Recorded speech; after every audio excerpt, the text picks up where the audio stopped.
வணக்கம் மாணவர்களே. இந்த அமர்வில் 8ஆம் வகுப்பு மாணவர்கள் எழுதக்கூடிய NMMSS சுருக்கமாக NMMSன்னு சொல்லுவோம். அந்த ஸ்காலர்ஷிப் பற்றின ஒரு வீடியோ தொகுப்பை பார்க்க போகிறோம். NMMSன்னு சுருக்கமாக சொன்னாலும் அதனுடைய முழு பெயர் NMMSS. இதுக்கு என்ன சார் விரிவு, அதை பார்ப்போம்.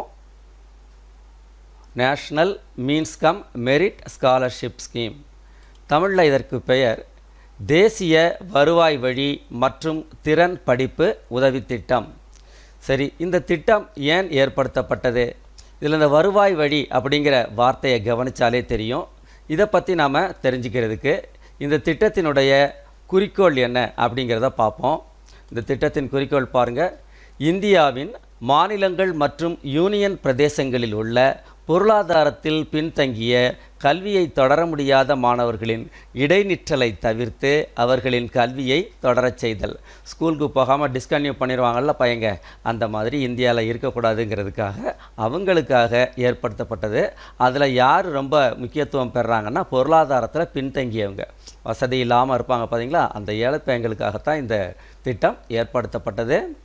அடுத்தாப்பில் இந்த திட்டம் எப்போது யாரால் துவங்கப்பட்டது அப்படிங்கிறத பார்ப்போம்.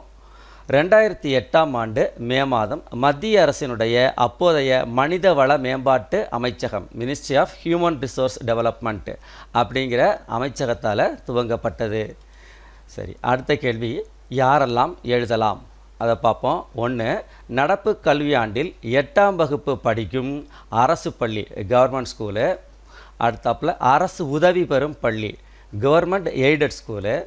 3வது பாருங்கள், நகராட்சி மற்றும் மாநகராட்சி பள்ளிகள், முனிசிபல் அண்ட் கார்ப்பரேஷன் ஸ்கூல்ஸு. அடுத்தாப்பில் பாருங்கள், ஊராட்சி ஒன்றிய நடுநிலைப் பள்ளி மாணவர்கள். ஊராட்சி ஒன்றிய நடுநிலைப் பள்ளிகள்னால் பஞ்சாயத்து யூனியன் மிடில் ஸ்கூல்ஸ், PUMSன்னு போட்டிருப்பாங்களே அந்த ஸ்கூல் பையங்க, இவங்கெல்லாம் எழுதலாம். சரி, அடுத்தாப்படி நீங்கள் சொன்னால் எல்லாருமே எழுதலாமா அப்படின்னு ஒரு கேள்வி வரும். அது யாரெல்லாம் எழுதலான்னு பாருங்கள். மாணவர்களினுடைய பெற்றோரின் ஆண்டு வருமானம் ரூ. 3,50,000க்குள்ளே இருக்கணும். படிப்பு உதவித்தொகை எவ்வளவு ரூபாய் தருவாங்க, எவ்வளோ ரூபா தான் ஸ்காலர்ஷிப்பு அப்படின்னு பார்க்க போகிறோம். 31 மார்ச் 2017 வரைக்கும் மாதம் ஒன்றுக்கு 500 ரூபா தான் கொடுத்துக்கிட்டு இருந்தாங்க. அதுக்கப்புறம் 1 ஏப்ரல் 2017 முதல் மாதம் ஒன்றுக்கு 500 + 500 எவ்வளோ ரூபா, 1000 ரூபா கொடுத்துக்கிட்டு இருக்காங்க. ஸோ தற்போது ஒரு ஆண்டுக்கு எவ்வளவு வழங்கப்படுகிறது, 12 × 1000 12,000 ரூபா வழங்கப்படுகிறது. அடுத்த கேள்வி என்ன வருதுன்னு பாருங்கள். எத்தனை வருஷத்துக்கு தருவாங்க சார்? ரைட், 9, 10, 11, 12 வகுப்பில் ஒவ்வொரு வருஷமும் 12,000 தர்றாங்க. அப்போ 4 வருஷத்துக்கு 4 × 12,000 48,000 ரூபா. நிபந்தனைகள் என்னென்ன? நம்ம 8ஆம் வகுப்பில் 55% எடுத்து பாஸ் பண்ணணும். SC ST மாணவர்களாக இருந்தால் 50%. ரைட்டா? அடுத்தாப்பில் பாருங்கள், 10ஆம் வகுப்பில் 60% எடுத்திருக்கணும். SC ST மாணவர்களாக இருந்தால் 55% எடுத்திருந்தால் போதும். இப்போ மற்ற வகுப்புகளில் 9, 11 நீங்கள் கண்டிப்பாக ஒரே அட்டம்ப்டில் பாஸ் பண்ணியிருக்கணும். சரி, முன்பு சொல்லப்பட்ட பள்ளிகள் தவிர வேறு பள்ளிகளில் படிப்பை தொடர்ந்தால் இந்த உதவித்தொகை கிடையாது. அப்படின்னா என்ன சார் அர்த்தம்? நீங்கள் 10th வரைக்கும் கவர்மெண்ட் ஸ்கூலில் படிக்கிறீங்க, 11th போய் ஒரு மெட்ரிகுலேஷன் ஸ்கூலில் சேர்றீங்க, அப்போ இந்த உதவித்தொகை அங்கே தரமாட்டாங்க. சரி, அடுத்தாப்பில் நம்ம எத்தனை மாணவர்கள் தேர்ந்தெடுக்கப்படுவார்கள், இதுதான் ரொம்ப முக்கியம். இப்போ இந்தியா முழுவதிலையும் 1,00,000 மாணவர்கள் தேர்ந்தெடுக்கப்படுறாங்க. சரி, இது எதன் அடிப்படையில் அவங்க தேர்ந்தெடுக்கப்படுறாங்க? ஒவ்வொரு மாநிலங்களுக்கும் எதன் அடிப்படையில் பிரிக்கப்படுகிறதுனா அந்த மாநிலத்தில் உள்ள குழந்தைகளினுடைய மக்கள் தொகை மற்றும் 7, 8 வகுப்புகளில் சேர்க்கப்பட்ட அந்த மாணவர்களினுடைய எண்ணிக்கை, இதன் அடிப்படையில் அவங்க ஒதுக்கீடு செய்கிறாங்க. இப்போ தமிழ்நாட்டுக்கு எவ்வளவு ஒதுக்கீடு செய்திருக்கிறாங்க அப்படிங்கிறத பார்ப்போம். 6,695 மாணவர்கள் தமிழ்நாட்டுக்கு ஒதுக்கீடு செய்யப்பட்டிருக்காங்க. இப்போ அடுத்த கேள்வி வரும், சார் ஒரு மாவட்டத்தில் எத்தனை மாணவர்கள் தேர்ந்தெடுக்கப்படுவாங்க? சரி, இதுவும் அதே மாதிரி தான். அந்த எண்ணிக்கை மாவட்டத்துக்கு மாவட்டம் வேறுபடும். எப்படி?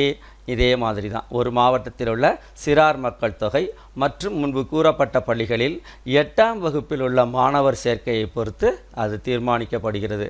8ஆம் வகுப்பில் எத்தனை பேர் சேர்ந்துருக்காங்களோ அதை வச்சு இதை ஒதுக்கீடு செய்கிறாங்க. அடுத்தாப்பில் தேர்வை பற்றி பார்க்க போகிறோம். அரை மணி நேர இடைவெளியில் 2 தேர்வுகள் நடக்குது.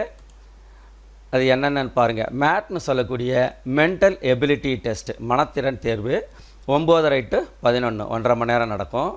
அடுத்தாப்பில் சேட்னு சொல்லக்கூடிய ஸ்கொலாஸ்டிக் ஆப்டிடியூடு டெஸ்ட், படிப்பறிவு திறன் தேர்வு 11:30 to 1, இது ஒரு 1.5 மணி நேரம் நடக்கும். சரி, இந்த தேர்வை பற்றி நல்லா தெரிஞ்சுக்குவோம். முதல்ல பாருங்கள், மென்டல் எபிலிட்டி டெஸ்ட் மேட் அப்படிங்கிறது என்னது? ரீசனிங் ஸ்கில்னு சொல்லக்கூடிய காரணம் அறியும் திறன்.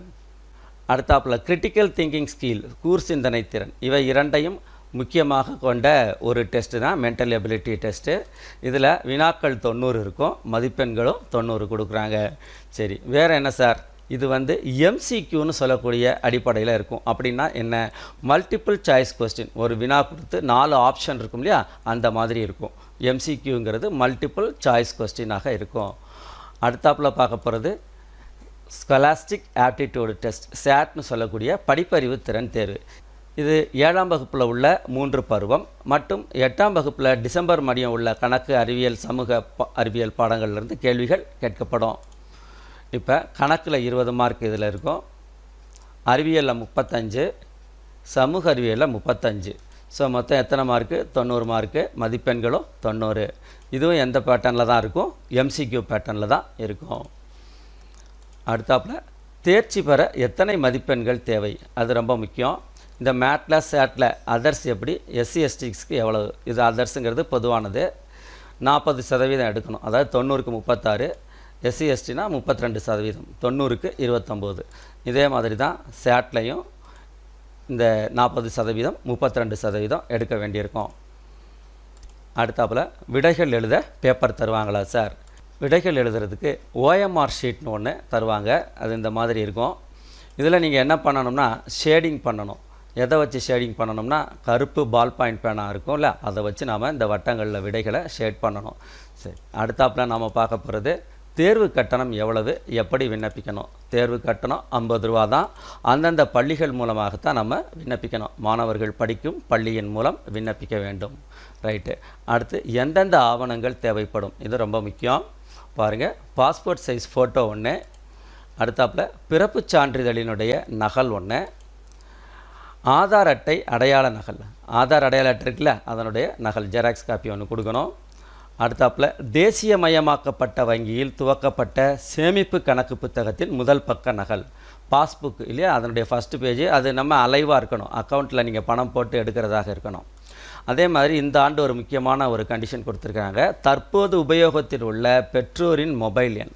நீங்கள் வந்து சேர்ந்தப்போ உள்ள மொபைல் நம்பரை கொடுக்கக்கூடாது, இப்போ உள்ளது. ஏன்னா நீங்கள் செலக்ட் ஆனீங்கன்னா அதுக்கான தகவல் மற்றும் அந்த பணம் எல்லாமே உங்களுடைய பேங்க் அக்கௌண்ட்டுக்கு தான் போகும். அதனால் கண்டிப்பாக ஒரு மொபைல் நம்பர் தேவைப்படுது. அடுத்தாப்பில் நம்ம பார்க்க போகிறது பயிற்சி பெற புத்தகங்கள் இருக்கா? பாருங்கள், பயிற்சி பெறதுக்கு மேட்டுக்கு ஒரு தனியாக ஒரு புத்தகம் தொடக்க கல்வி இயக்ககம் வந்து வெளியிட்டிருக்காங்க. அதே மாதிரி அரசாங்கம் 2 புத்தகங்களை நமக்கு வெளியிட்டிருக்கிறாங்க. சேட்டில் அறிவியலுக்கு ஒன்று, சேட்டில் சமூக அறிவியலுக்கு ஒன்று. ஸோ இந்த புத்தகங்கள் வந்து PDF வடிவாக கிடைக்குது. உங்கள் பள்ளிகளில் இருக்கக்கூடிய அந்த பொறுப்பு வகிக்கக்கூடிய ஆசிரியர், NMMS தேர்வுக்கு பொறுப்பு வகிக்கக்கூடிய ஆசிரியர்கிட்ட கேட்டிங்கன்னா அவங்க அந்த PDF ஃபைலை எடுத்துருவாங்க, நம்ம பிரிண்ட் எடுத்து படிச்சுக்கலாம். இந்த சேட்டு மேட்டு இந்த புத்தகங்கள்லாம் வந்து எல்லாமே தமிழில் தான் இருக்குது, இங்கிலீஷ் மீடியம் கிடையாது. ரைட்டு. என்ன மாணவர்களே, இந்த NMMS தேர்வை பற்றி நல்லா தெரிஞ்சுக்கிட்டீங்களா? முயற்சி செய்யுங்க, வெற்றி பெற வாழ்த்துகள்.